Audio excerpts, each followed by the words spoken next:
Hello everyone, it's Old Guardian here. The huge challenge patch arrived on Thursday. We now have 2 days of experience from the latest Hearthstone meta, and I have to say that a lot of changes have happened.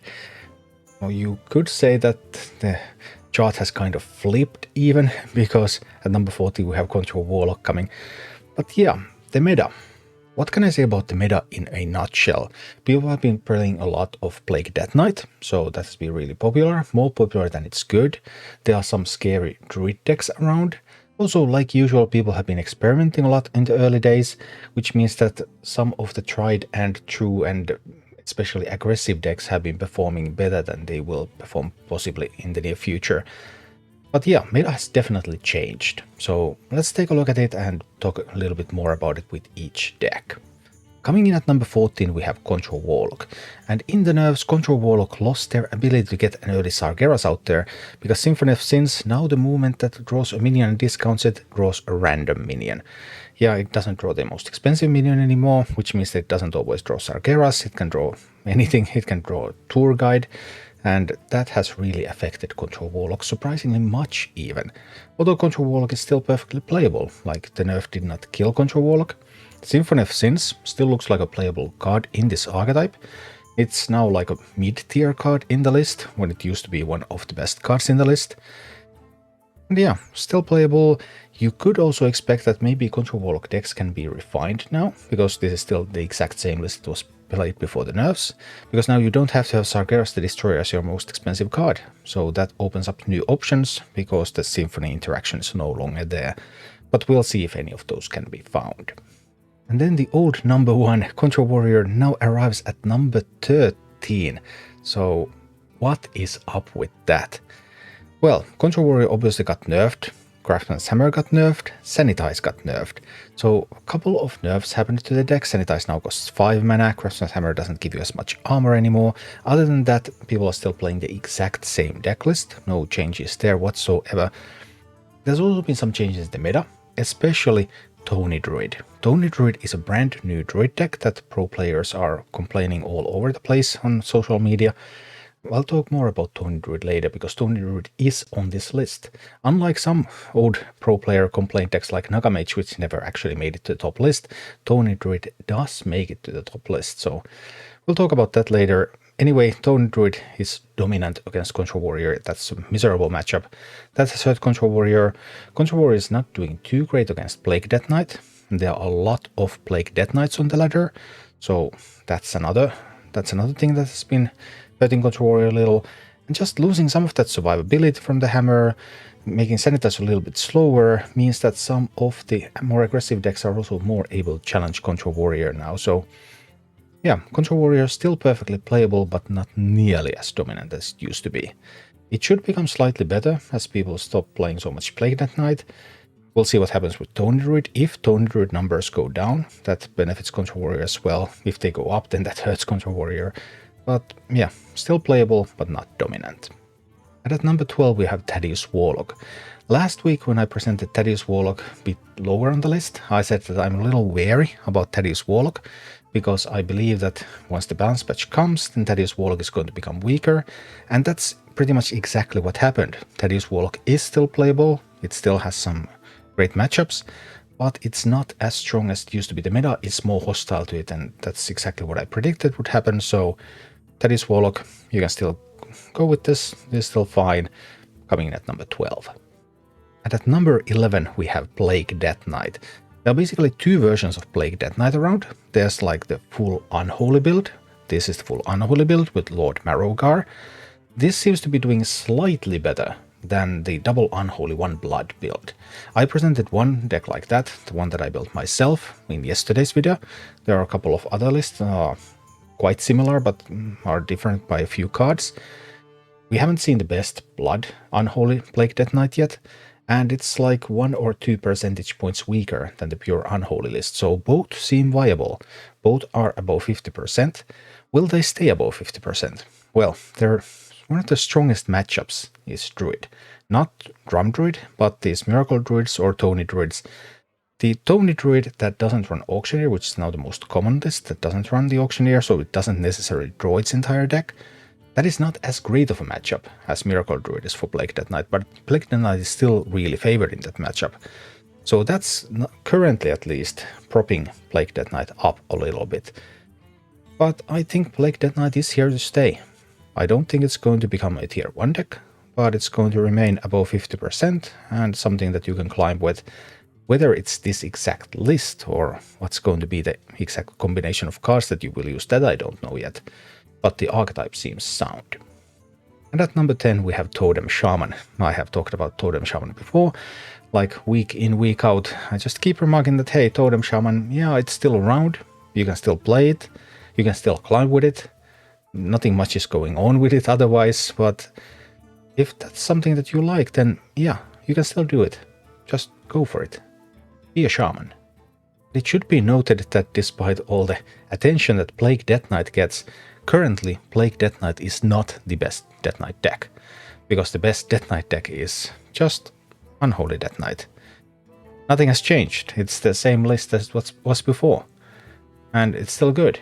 And it can kill Plague Death Knights, because it gets more stuff on the board faster, and then it just kills them. So that happens. And at number 8 we have an interesting newcomer to the list, because Mage is back. Mage has not even made it to the top list for a while, but now Rainbow Mage.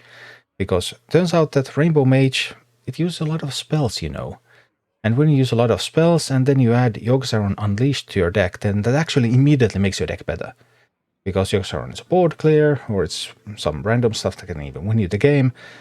And yeah, Yogg-Saron's appearance has actually improved Rainbow Mage to a level, well, Rainbow Mage now looks viable. Sample sizes are quite low.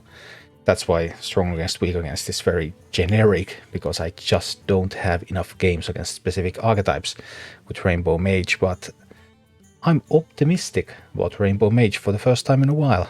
Yogg-Saron is making all of these decks that run a lot of spells just so much better. It's totally overpowered card, to be honest. It's just crazy. And at number 7 we have our first Druid deck, which is Drum Druid. Not yet the Tony Druid. Tony Druid is coming, don't worry. Drum Druid. So what can I say about Drum Druid? Drum Druid wins games with suddenly drum circling and boom, sudden huge board, and then you're dead. And that's game. It has suffered a little bit from people running Yogg, because Yogg can come so early that Yogg clears the board early enough. It also suffered a little bit fighting against warriors. Topiary list was the best list last week out of Drum Druid list. You can run with Topiary package, or you can run with Lingering Zombies, a little bit faster package. Now the faster package is better again. There are slightly fewer warriors. Topiary was very important in the warrior matchup. This one is not favored against warrior at all. It's roughly 50-50 even against the nerfed warrior. But at least now it's 50-50. Before the nerf it was even worse. So Drum Druid, you want to play the faster version because you want to have a better chance against Tony Druid. Because against Tony Druid you really want to get stuff on the board quickly, start hitting them in the face. Do not let them have enough time. And that's something that this version, this faster version of Drum Druid can accomplish. You can still play the Topiary version as well, and it's stronger if you happen to meet warriors, so depending a little bit on what you meet. And at number 6 we have Mech Rogue. Mech Rogue was nerfed a little bit, Copatel Snoop got hit a bit, but Mech Rogue is largely unaffected. It's still a powerful deck. It enjoys when its opponents do nothing, like Druids sometimes do, for example, and then it can just hit them in the face a lot. And there's a bunch of Tony Druids around, so what is there not to like as a Mech Rogue? Mech Rogue remains a powerful archetype.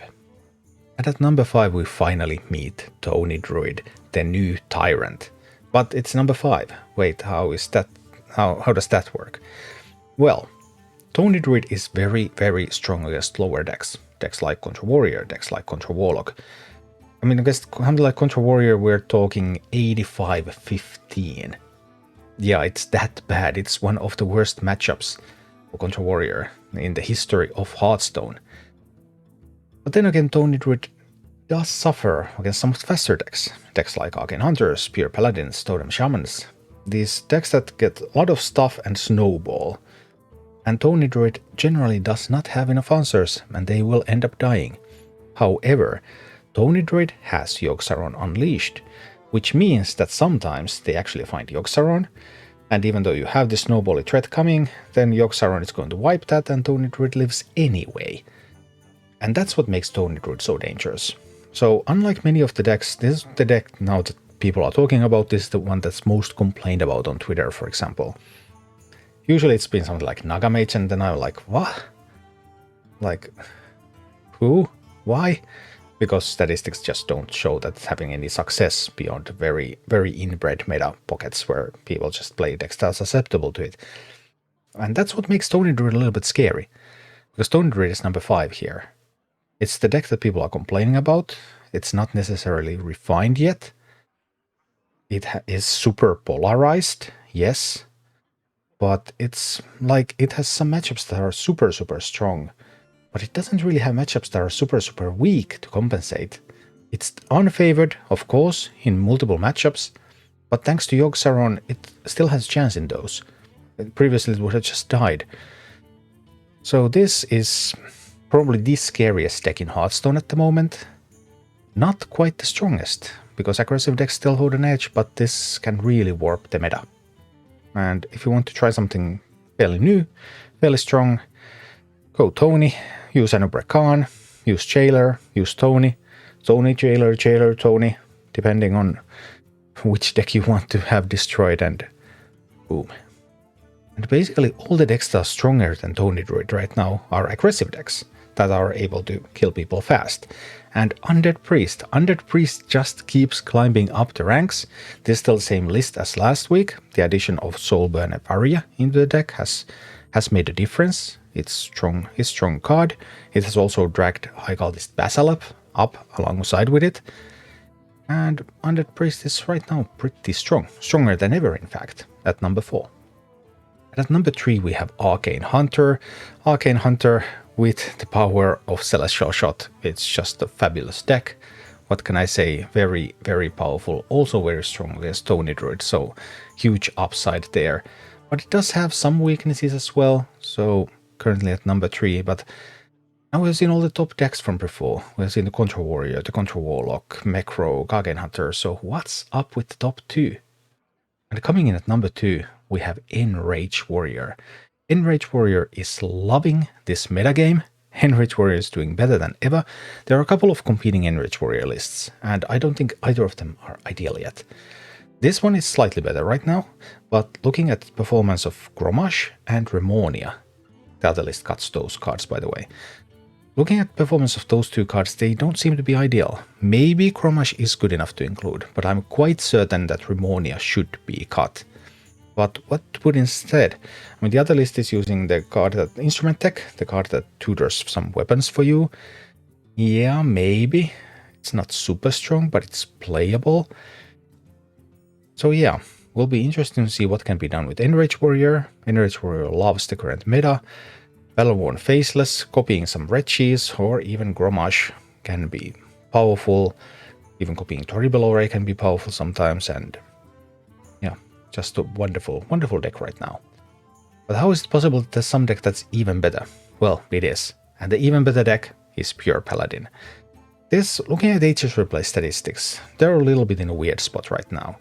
Because HS Replay used to have Pure Paladin, and then it used to have Aggro Paladin. Pure Paladin being all the pure lists, and Aggro Paladin being this Woolings list mainly, which runs also some neutral cards, so it doesn't run the pure synergies. Now, HS Replay lists this Pure Paladin, for example, which is the exact same deck that they previously listed as Pure Paladin, which has been the best Pure Paladin for quite some time.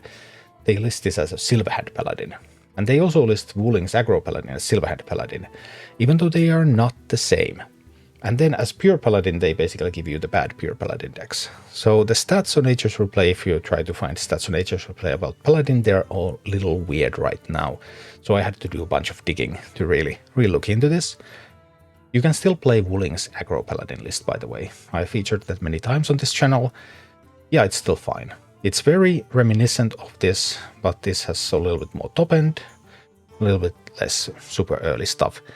Both are still playable, but right now, this one looks to be the stronger one. And the Pure Paladin, when other decks get nerfed, Pure Paladin just keeps shining. So that's the state of the meta right now. Obviously, at the moment, the meta is changing all the time. I expect to be making more of these videos in the next few days or something. I also have an opportunity to write about the meta tomorrow for Hearthstone top decks. So tomorrow evening sometime you should be able to find even more up-to-date thoughts generally about meta, not as a pure top decks list like this one is, but more generally about the meta game and where it's developing, because it's developing on daily basis at the moment. That said, usually already after a couple of days, we already know archetypes that are going to be playable. They are going to stay viable until the next patch. So I fully expect like pure Paladin to be really, really strong, at least until the next patch, even if it can't hold on to number 1 position, but it's just looking very powerful.